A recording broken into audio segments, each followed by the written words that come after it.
Rebonjour, bienvenue à Prendre plaisir à l'informatique. On va passer justement au téléchargement de la distribution Linux en question, qui est la Linux Mint, qui est une distribution grand public et qui est une LTS, comme vous pouvez voir ici. LTS qui signifie Long Time Service.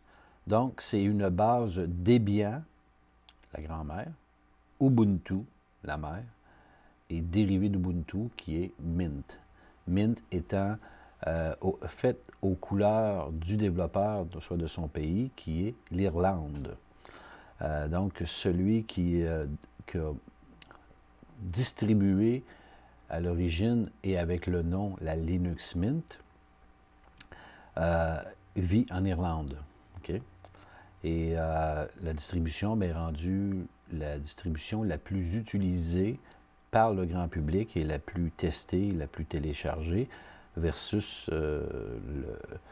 via plutôt le site de distrowatch.com. Et Linux Mint a son propre site et vous voyez aussi ici la popularité. Ça, c'est 3154 clics par jour. Donc, il y a des gens qui se posent des questions et qui lorgnent vers autre chose que du Microsoft, comme vous pouvez le voir. 3154 clics dans une journée. Et ce n'est pas des gens qui déjà...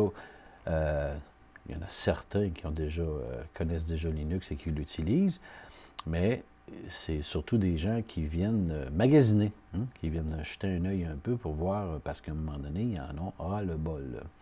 Et comme quelqu'un me disait tantôt, c'est même rendu tellement invasif que juste même l'imprimante, votre imprimante versus Windows 10 vous espionne et vous réprimande si jamais la compagnie ou la boutique qui vous a vendu les cartouches d'encre ne sont pas des cartouches originales du fabricant de l'imprimante.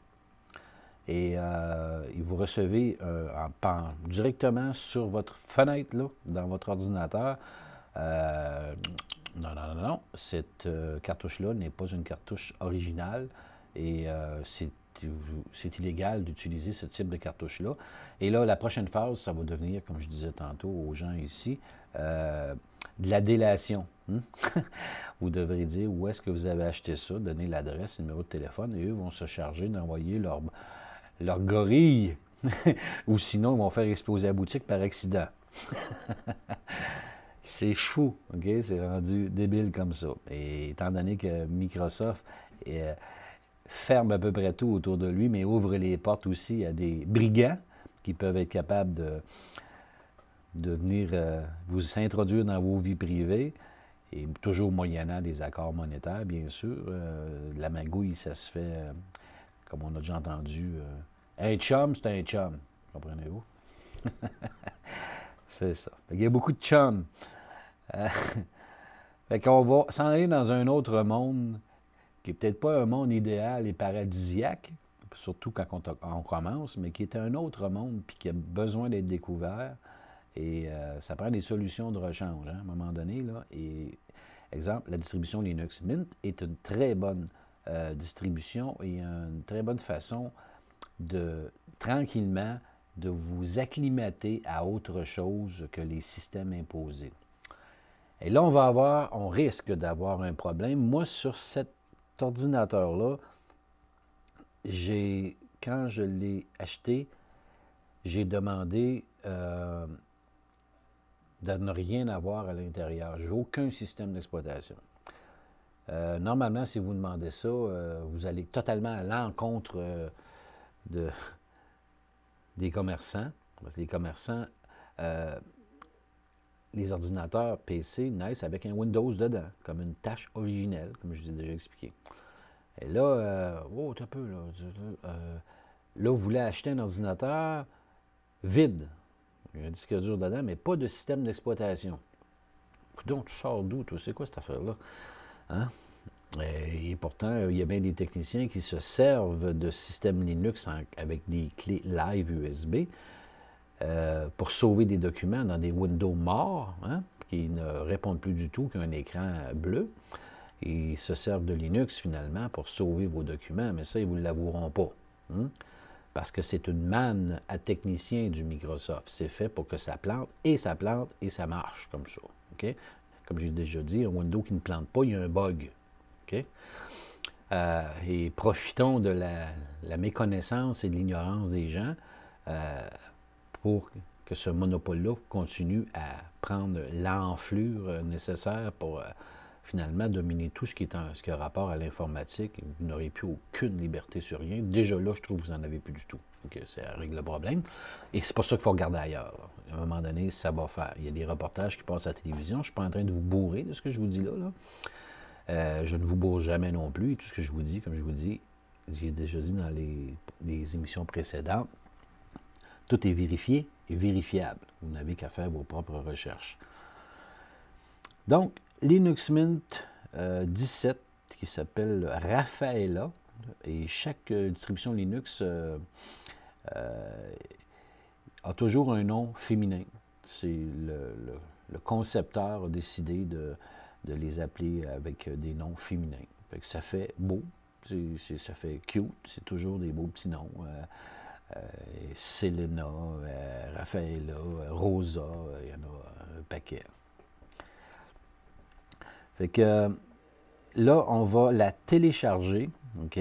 Parce que sur le site, exemple, de DistroWatch, vous pouvez, voyez le home page ici, qui est en réalité le site officiel, la page maîtresse du site officiel, donc l'accueil, qui est linuxmint.com.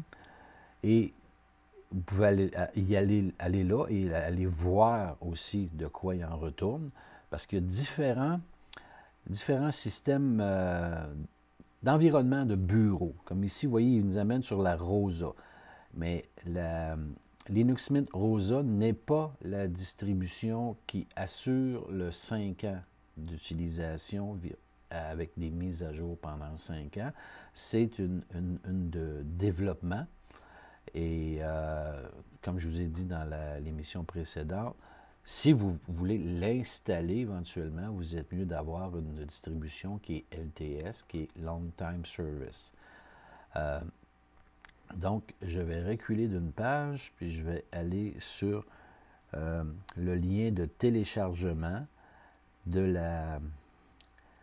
notre fameuse distribution Linux qu'on a ici. Vous voyez, là, c'est 17.3, 17.3. Il faut que vous regardiez où est-ce que vous cliquez. C'est bien important.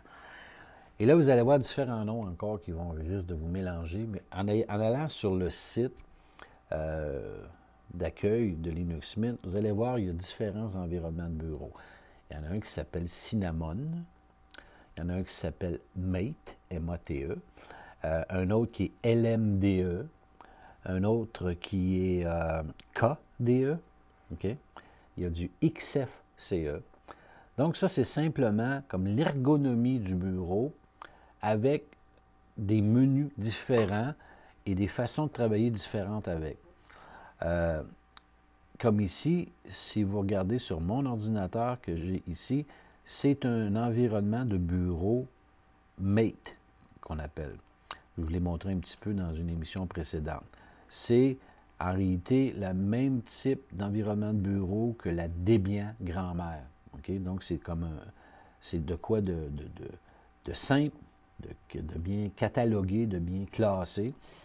Mais ce n'est pas un menu très élaboré et pas autant esthétique que d'autres types d'environnement de bureau, exemple du KDE ou du Cinnamon. Okay? Donc, il y a une différence, en réalité, c'est plus une différence de look et d'ergonomie, de la façon que vous allez travailler avec votre distribution Linux. Et dans bien des cas, il ne faut pas trop s'éloigner des habitudes acquises des utilisateurs de Windows. Okay?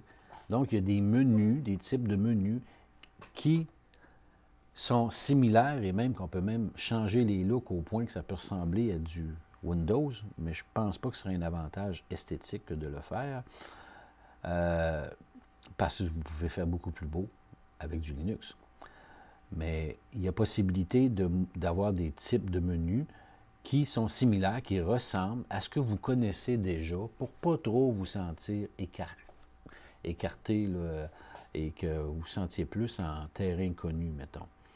Et les types de menus, un peu comme la Debian de base, qui est comme la version Mate, qui est ici, comme moi j'ai ici. Pour certaines personnes, ça ressemble à du Windows XP, mettons, fait que ça va, sauf que c'est bien classé. Hein. Vous ne cherchez pas tous les programmes, regardez, tout est classé par catégorie, comme je vous ai expliqué dans les émissions précédentes. Donc, nous, ce qu'on veut, c'est en réalité, c'est un bureau Cinnamon, OK? Parce que moi, je considère que le bureau Cinnamon est encore mieux adapté pour ceux qui, on ne peut pas dire débarquent, vous allez débarquer éventuellement de Microsoft, mais pour ceux qui veulent tenter de migrer tranquillement et sans rien brusquer et se familiariser avec une distribution Linux, la Linux Mint est vraiment une belle distribution pour le faire, pour ne pas trop vous traumatiser. Donc, je sais que vous risquez d'avoir des problèmes à faire ce qu'on va faire là. Et tout ça ne dépend pas de vous, et tout ça ne dépend pas non plus de manque d'explication que je peux vous donner ou de précision, mais tout ça vient de la philosophie et de la mainmise de Microsoft sur votre ordinateur que vous avez en avant de vous actuellement. Microsoft ne veut pas se faire déloger, il ne veut pas cohabiter. Ça, c'est sûr. Et il n'y a rien à vous avoir la preuve. Vous essaierez de démarrer justement sur une clé live USB, ce dont on risque d'avoir comme problème si vous voulez suivre qu'est-ce que je vous explique.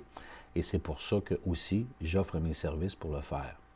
Parce que vous risquez de vous arracher les cheveux de sa tête parce que Microsoft a installé des interdits qui vous empêchent et qui vous enlèvent votre liberté, mais toujours sous motif de sécurité, parce que c'est toujours la sécurité. Ils vont vous empêcher de démarrer sur un média amovible live. Ça, c'est pas correct. Je pense que j'en ai déjà parlé dans une autre émission, mais c'est récurrent, c'est vraiment pas drôle. Les ordinateurs, les constructeurs ont accepté versus argent toujours, de modifier leur système de BIOS avec des UEFI, et les BIOS conventionnels tels qu'on connaissait avant n'existent plus. Donc, il ne reconnaît pas, votre ordinateur neuf ne reconnaîtra pas si vous lui introduisez une clé amorçable, bootable, dans votre ordinateur. Il va faire comme si vous n'auriez rien fait si vous essayez de redémarrer sur une clé USB. Non. Parce que cette clé USB-là doit,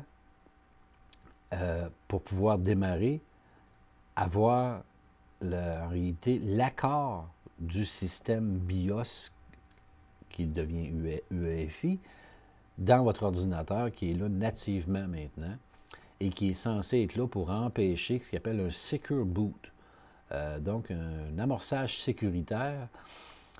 Donc, tout ce qui n'est pas reconnu comme étant le système Microsoft est automatiquement rejeté. Il fait vraiment le doorman pour une fois, mais pour vous empêcher, justement, de démarrer sur autre chose que les petits codes qui permettent le démarrage qui sont déjà introduits dans Windows. Et ça, c'est déplaisant et pour ne pas dire choquant et même dans certains cas enrageant.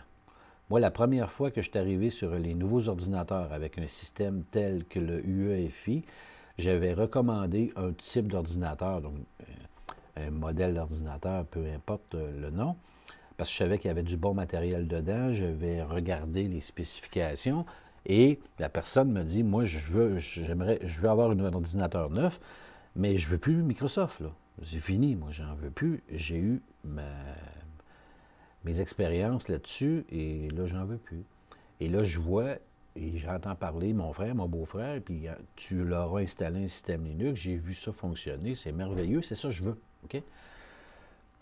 Fait que moi, je suggère un ordinateur qu'ils pouvaient acheter, et je leur dis, prenez-le vide. Je ne veux pas de système d'exploitation à l'intérieur, pas du tout. Parce que pourquoi payer une licence à Microsoft quand on ne s'en servira pas? Sauf que les licences OEM, qu'ils appellent, ces types de licences-là, ils ne coûtent pas cher aux fabricants, mais ou Versendim à chaque fois, l'oncle Bill. Non, mais il y a des marchands qui disent, ouais, ben là, c'est ça, c'est plate, parce que là, mon technicien va prendre du temps à enlever Microsoft de dedans, tu sais, puis parce qu'ils veulent plutôt vous charger 150 $ pour activer Microsoft, sachant que vous n'êtes pas capable de le faire, ou pensant que vous n'êtes pas capable de le faire. Donc, ça va à l'encontre totalement des marchands, ce que je vous dis là, ça ne lui fait pas plaisir. Mais pourtant, il pourra faire autre chose. Il pourrait justement offrir la vraie liberté, dire qu'est-ce que vous voulez dans votre machine, madame, monsieur? Voulez-vous un système Microsoft dedans ou vous voulez un système GNU Linux? Qu'est-ce que vous voulez? Puis dans les distributions Linux grand public, bien, il y a, exemple, la Linux Mint et la Ubuntu, et mettre des ordinateurs fonctionnels dans des boutiques. Et les boutiques grande surface, oubliez ça, je pense que vous ne verrez jamais ça. Okay? Mais dans les boutiques de gens qui respectent plus leur clientèle, parce que c'est une question de respect. La clientèle, c'est pas juste une vache à lait. Okay? Donc, si vous offrez vraiment le choix entre un et l'autre, je vais vous dire qu'il y a bien des gens qui vont lorgner beaucoup plus vers Linux, sachant, connaissant tous les avantages de Linux, et surtout des gens qui écoutent cette émission-là actuellement, s'ils se rendent dans des boutiques, ça peut arriver que ce que je vous dis, il faut foutre la bisbille un peu en boutique, parce qu'il y a des techniciens qui ne savent même pas, ils n'ont aucune idée que des techniciens, c'est plus des vendeurs finalement formés pour vous sortir un langage tellement de mots à 100$ que vous ne comprenez rien. Vous dites, ce gars-là, il en sait long, tabarnouche, il m'explique plein d'affaires que je ne comprends pas. C'est technique, c'est incroyable. Donc, vous voulez avoir un ordinateur vide, et vous voulez que soit vous ou que quelqu'un vous installe un système Linux dedans, parce que, premièrement, il y a plein de facteurs à tenir compte. Je n'aurai pas 40 émissions, je pense, à vous expliquer tout ça, là, mais je vais essayer. J'aboutis pas, hein? Je ne sais pas s'il y en a qui trouvent que j'aboutis pas, mais j'essaye. Il faut vraiment que je vous mettre de la viande autour de l'os, parce que c'est toutes des choses récurrentes qui reviennent dans les interrogations de gens d'un peu partout, et je le sais, ça fait tellement d'années que je le fais, je sais ce que c'est. Mais là, c'est ça, c'est que vous devez avoir, mettons, vous achetez un ordinateur, vous voulez l'avoir vide, sûrement parce que vous n'êtes pas déjà un utilisateur qui travaille de façon professionnelle avec un ordinateur, et qui lui a été imposé dès même l'école, la petite école et même le collège et l'université, d'utiliser des logiciels propriétaires très dispendieux, et qui impose aussi à ceux qui engagent ces nouveaux diplômés-là d'acheter des logiciels sur lesquels les formations ont été données dans les collèges et dans les universités.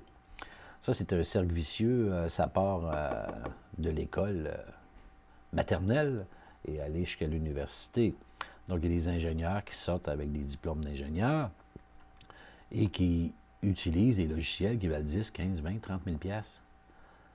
Et qui, de toute façon, tant qu'elle est endetté, on s'embarque là-dessus aussi. Fait que, mais encore, j'ai toute ma vie pour payer.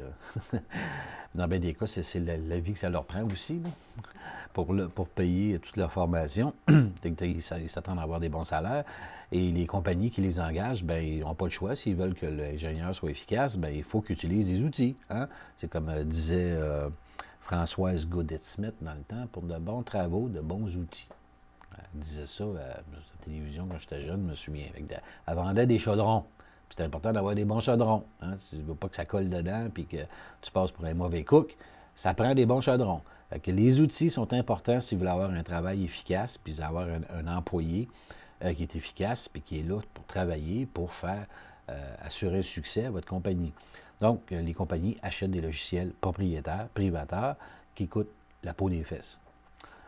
Mais il n'y a pas le choix, parce que ça leur a été imposé dès les premières secondes d'éducation du futur ingénieur. Hein? Et c'est le même dans tous les domaines, de toute façon. Le Québec dépense 2,5 milliards par année en renouvellement de licences et de soins intensifs de techniciens qui ne travaillent qu'en Microsoft. Et ce que je vous dis là, ça vient de paraître encore il n'y a pas longtemps. Et le gouvernement ne va même pas en appel d'offres en plus. Automatiquement, c'est Bill qui a le contrat. Ça, là, vous en faites passer une méchante vite. Solidement vite. Puis les gens... Oh, il y a d'ouvrage à faire, on va vous dire, mais d'ouvrage de conscientisation. Pourquoi dépenser 2,5 milliards par année en renouvellement de licences privatrices quand les logiciels libres qui existent peuvent faire le même job et qui peuvent le faire avec ces logiciels-là qui sont au code source ouvert et donc modifiables à votre guise et qui sont gratuits en plus? Pourquoi? Quand on parle de garrocher notre argent par les fenêtres, c'est ça. We throw our money out from the windows. Ah, c'est pas pire, ça a deux connotations. Jetons notre argent par les fenêtres, jetons-le à Microsoft, finalement, et c'est ce qui arrive, et c'est insensé que de ne pas aller en appel d'offres, parce qu'il y a des techniciens qui sont très bien formés en système GNU Linux et qui pourraient donner de la formation et qui pourraient assurer un suivi et que les gens pourraient utiliser du système Linux libre et même modifier en conséquence s'ils veulent, parce que le code source est disponible. Les techniciens pourraient faire que la compagnie X, qui s'appelle, je ne sais pas moi, compagnie